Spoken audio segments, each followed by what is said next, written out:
Hello and welcome to the Pain-Free Living podcast with me, your host, Bob Allen. Um, you may notice the slight changing surroundings and thinking, why is that then, Bob? And the reason for the slight changing surroundings is because we are at episode 20 of the podcast. Yay! Which means that somehow there have been enough people to watch the old podcasts to get us to episode 20, and the numbers are growing. So thank you if this is your 20th podcast that you've watched or listened to.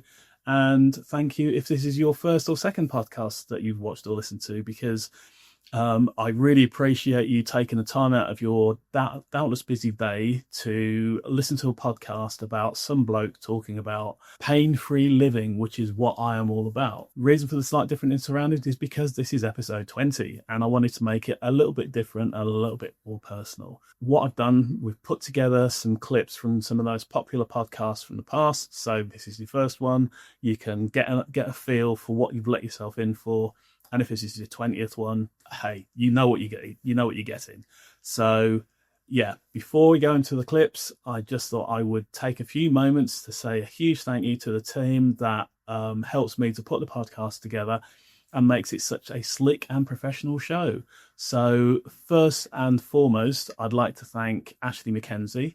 He is a Northampton-based, I want to use the word entrepreneur, even though I know he probably wouldn't like it. But yeah, he's based in Northampton. He runs a production studio and podcasts are one of the many, many things that he does.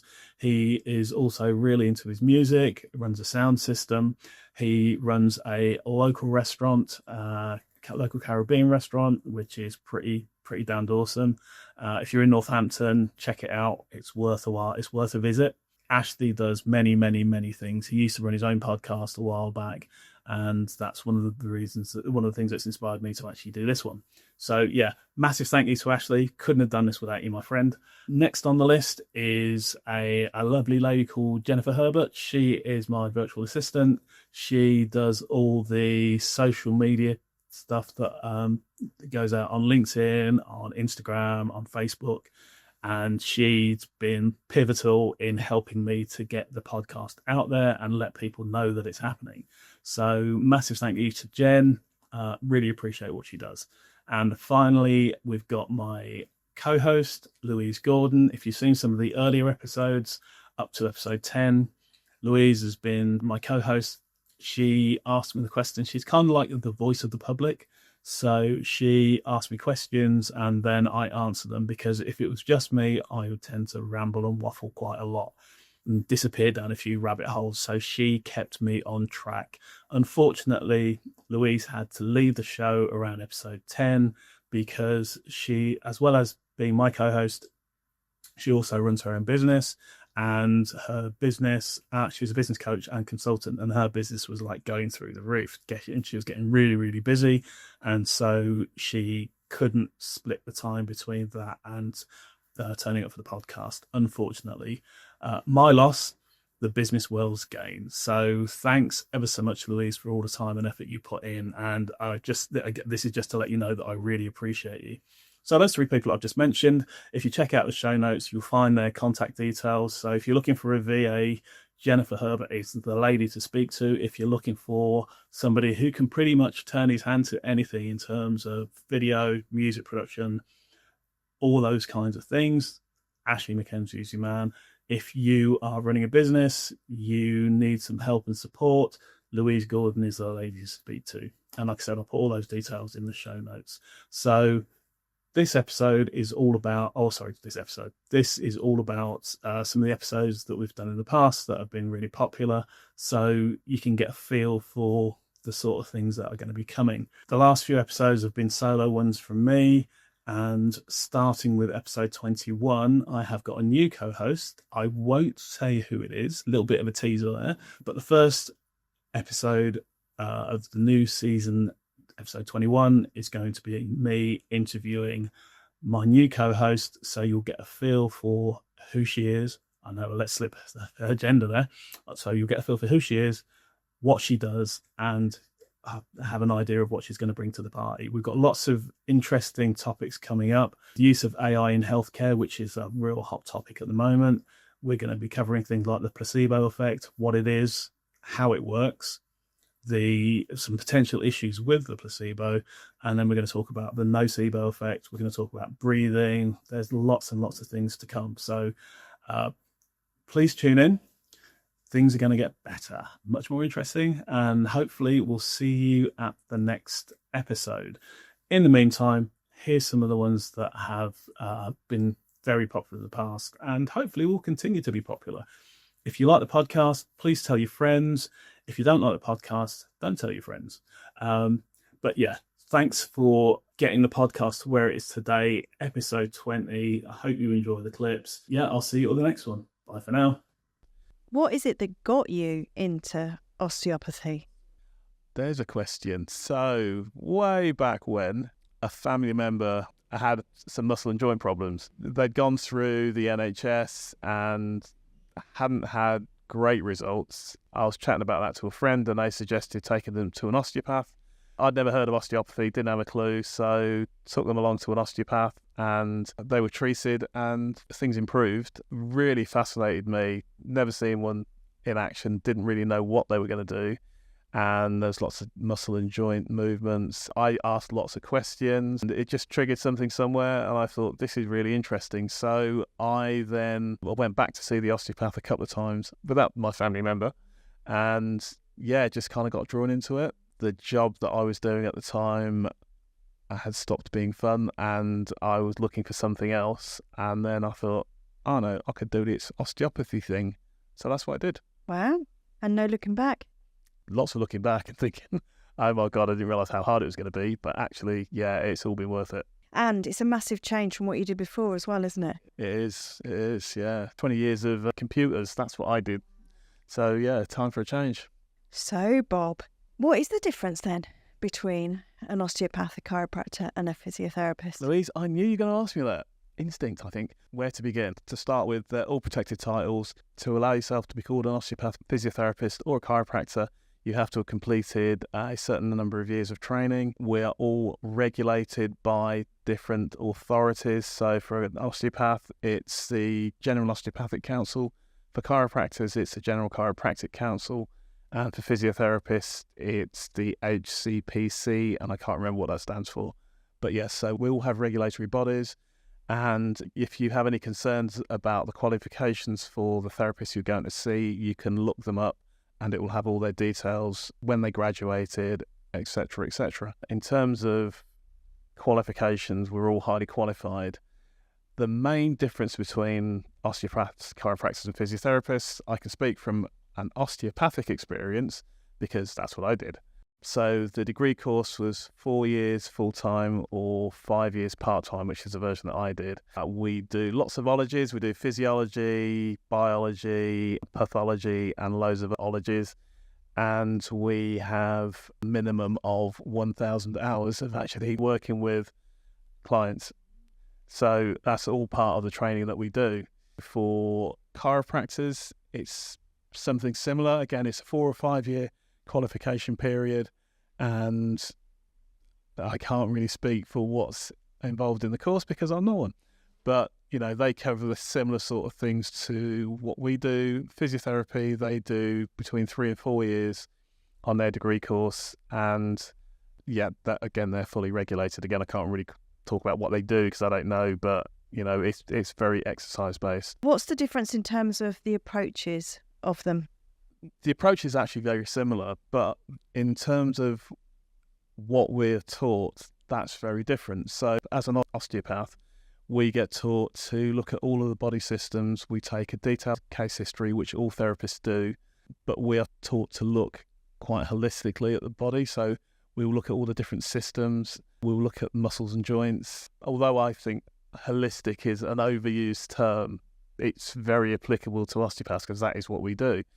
Chiropractors are trained and taught with a slightly different philosophy. So for a chiropractor, because the body is pretty much controlled by the nervous system, nerves go to the organs, to the muscles, they send information back to the brain. The theory behind chiropractic is that as long as the nervous system is working and functioning correctly, then the body will function correctly. So they are very specific about working with the spine and the nerves going into and out of the spine, just in case there may be some nerve compression, some restriction in joints, which can potentially affect how the body works and moves. So that's the chiropractic side of things. And for physiotherapists, physiotherapy is very much exercise-based, exercise and rehabilitation techniques based. So it's more focused on actually using exercise as an aid to recovery. Is there one approach that is better than the others? Osteopathy, obviously. But taking my osteopath hat off, I would say that no, there's no one best approach, because different things work for different people, which is why acupuncture can work for some people, crystal healing works for some people, angel therapy works for some people. So all of the different things have benefits. So it doesn't really matter what somebody practices.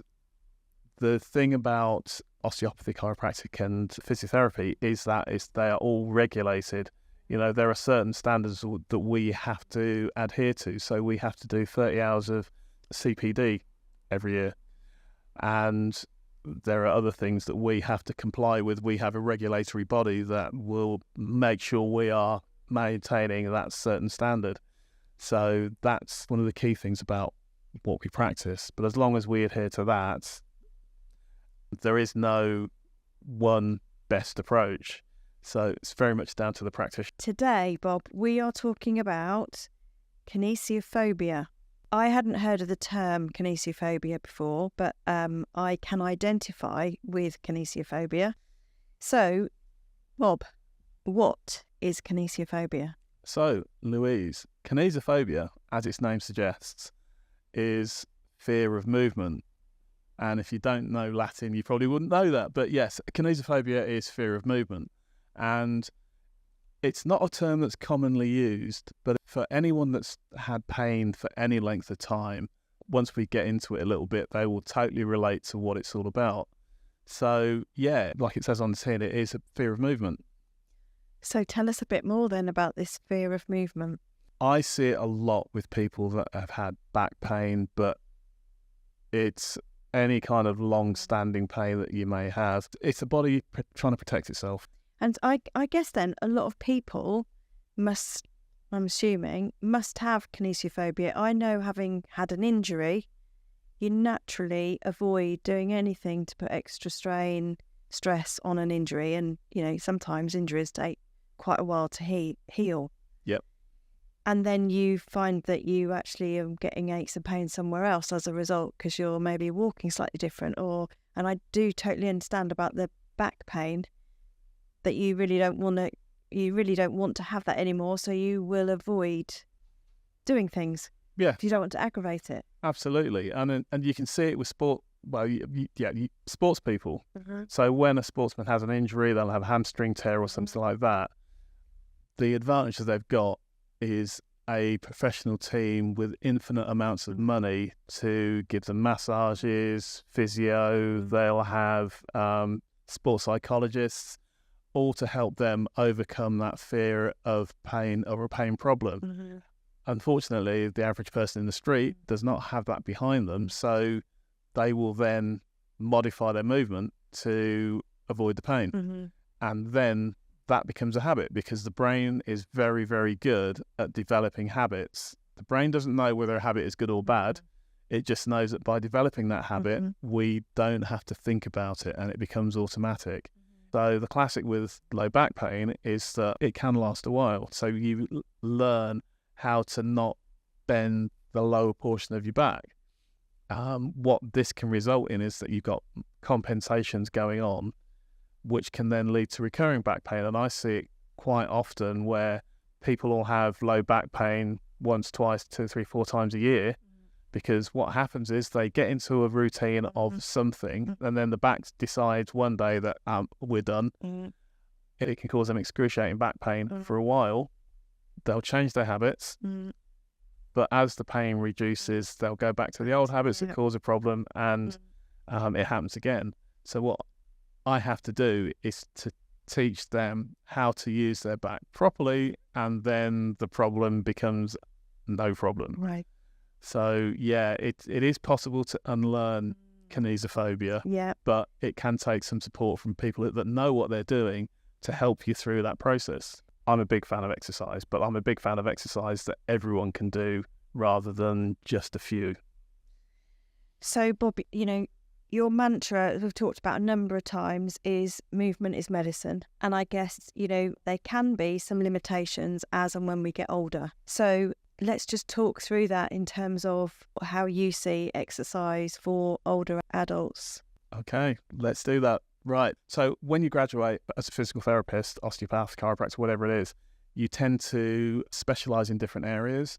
So for me, having two parents that are quite old, working with older adults generally is a bit of a passion of mine, because I think they're an underserved, fairly substantial minority of the population. We're all getting older, and the message is, and the view generally is, that as you get older, pain, lack of movement, a list of medications as long as you're etc., are standard and only to be expected, because what do you expect? You're old.